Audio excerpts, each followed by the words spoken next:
If you are walking your job sites without a plan, unfortunately, you're probably wasting your time and you're missing mistakes and you're leaving money on the table all at the same time. Today, we're going to fix that. I'm Brandon Lindsay with the Rehabbers Playbook, and today I'm going to give you a construction site visit checklist. Because look, we've all been there. We've all been driving away from the project. We're headed back to the office. We're 20 minutes away from the job site, and we realize that we did not take a picture of the bathroom like we promised a contractor. Or we did not check on that trim delivery that is supposed to be ready for the next day. Or we didn't check on the plumbing that is going to be inspected the next day. And what happens next is you are going to have to either turn around and go back to the project, or you're going to have to push off your work to make sure it's ready, or you're just going to wing it and hope that it's ready, or you're going to have to make another dedicated trip the next day when you were just on the job site that day. All these things are an incredible waste of time. They're very inefficient, and they can kill your construction business. They can kill the joy of this business. And we always want to be as efficient and effective as possible. So this video is about fixing that. In this video, we're going to talk about everything that you need to have on a construction site visit checklist so that every time you visit your job sites, you know exactly what to do, what to look for, and you make it routine enough to make sure that you are not wasting your time and you are always pushing the project forward. All right, we're going to jump right in. The very first thing I want to talk to you about is a site visit prep. Okay, you think that your site visit starts when you step on the job site, but it doesn't. Your site visit starts before that. Your site visit starts with preparation. Okay, so I want you to review your schedule. I want you to review your budget, and I want you to review your scope of work so that when you get on the job site, you know exactly what is most pressing and what needs to be looked at. I also want you to be prepared with a tape measure, with a construction pencil, with whatever plans or documents that you need for that day, whether you need an electrical plan because you're checking on the electrical scope of work, or you just need general building plans because you're checking on the framing.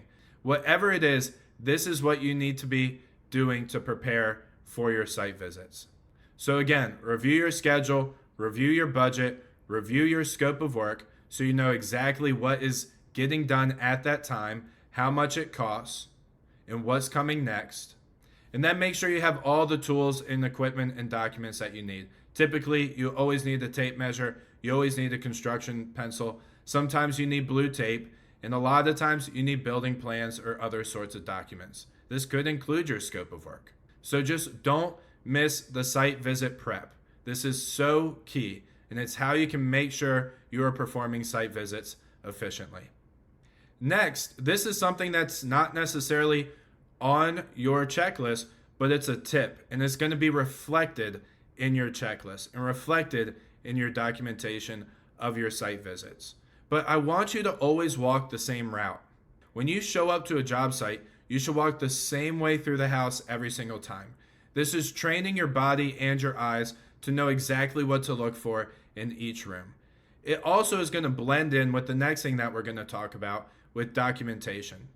So even if you're meeting with an electrician, meet with the electrician, right? Do what you have to do, have your conversations, but then do your site walkthrough by yourself in the same route every single time. It's just like how we talk about it with punch lists. If we walk through the house the same way every single time, we will know exactly what to look for, and everything becomes so much more clear, and things are not as hidden as they could be. The next thing to do during your site visits is to make sure you are documenting everything. This includes running notes.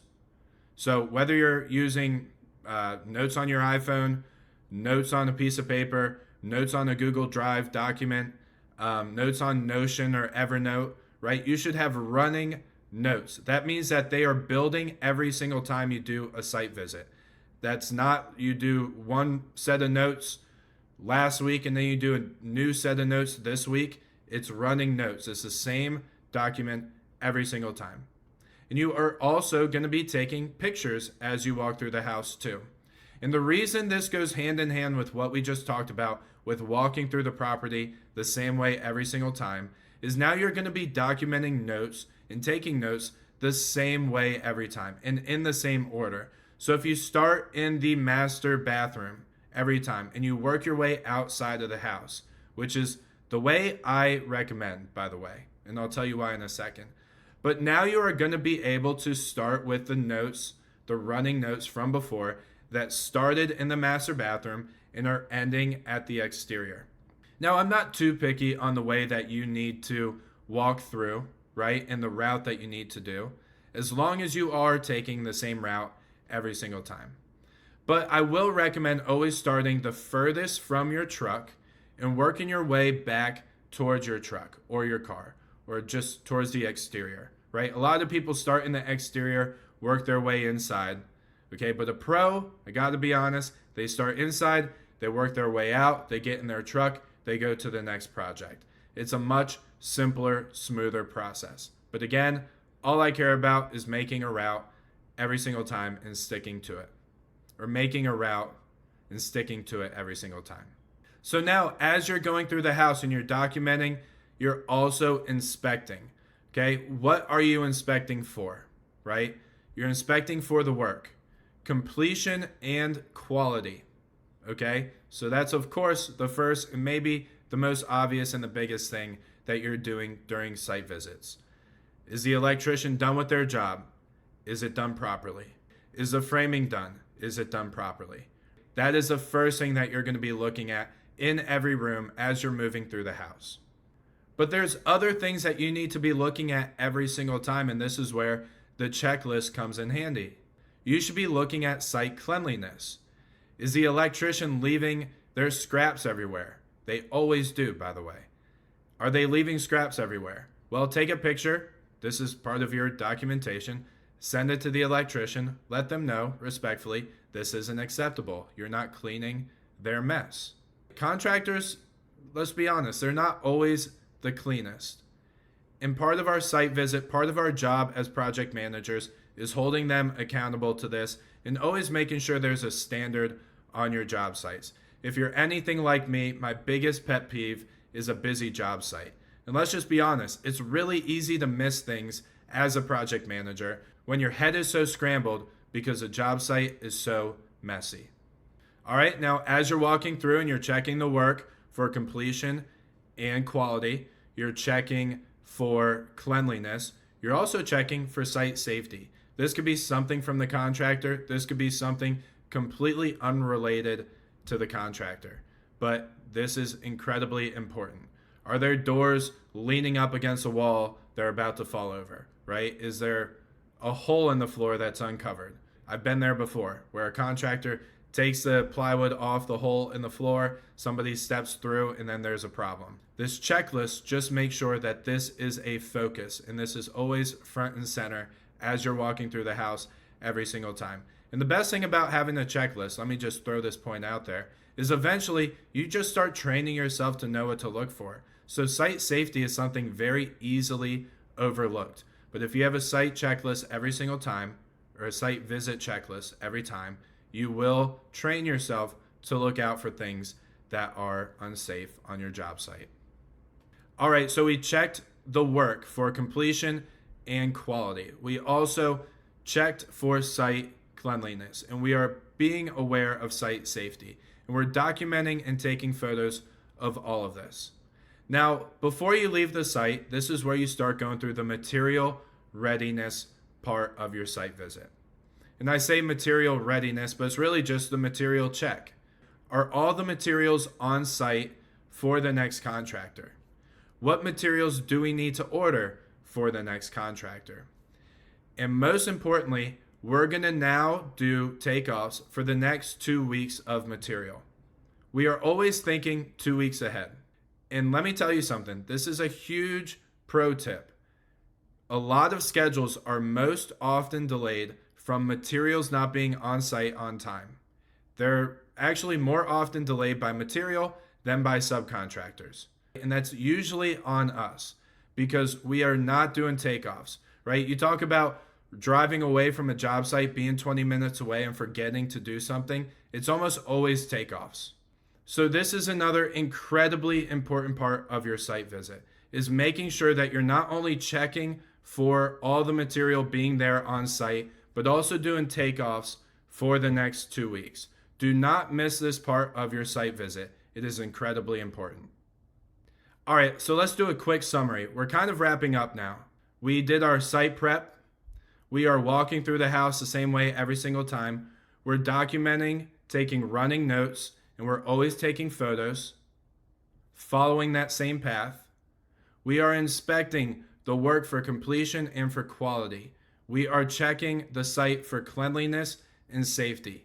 We are checking the material for readiness and in totality, right? That we have all the material. And we're also doing takeoffs for 2 weeks ahead. Now, before you leave the job site, I need you to do one more thing.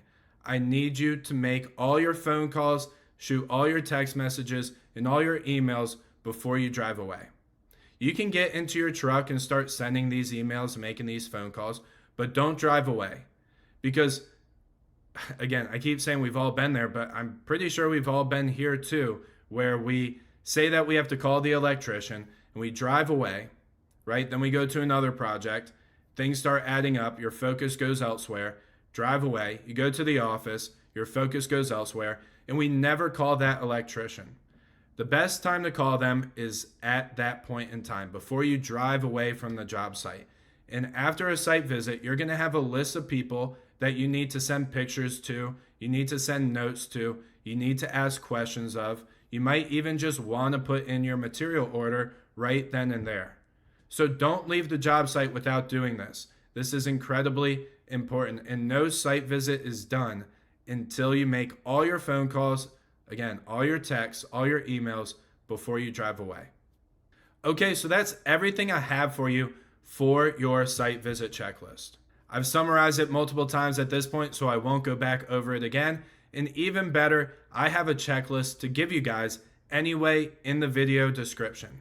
Okay, click on the link, we'll send it to your inbox, and you can make sure to take this checklist every single time when you do site visits to make sure you're not missing anything, and to make sure, again, you're as efficient and effective as possible. And again, the best thing is, if you take this every time, it's going to become second nature. You're always going to be aware of site safety. You're always going to be aware of cleanliness. You're always going to know what work needs to be inspected. You're always going to be ahead of material orders. All right, and if you want more about the Rehabbers Playbook, if you want to learn more about this business, you can always join our group. That link is in the description also. Click on the link. We'd love to have you join the Rehabbers Playbook community. And until next time, y'all keep building. I'll see you on the next video.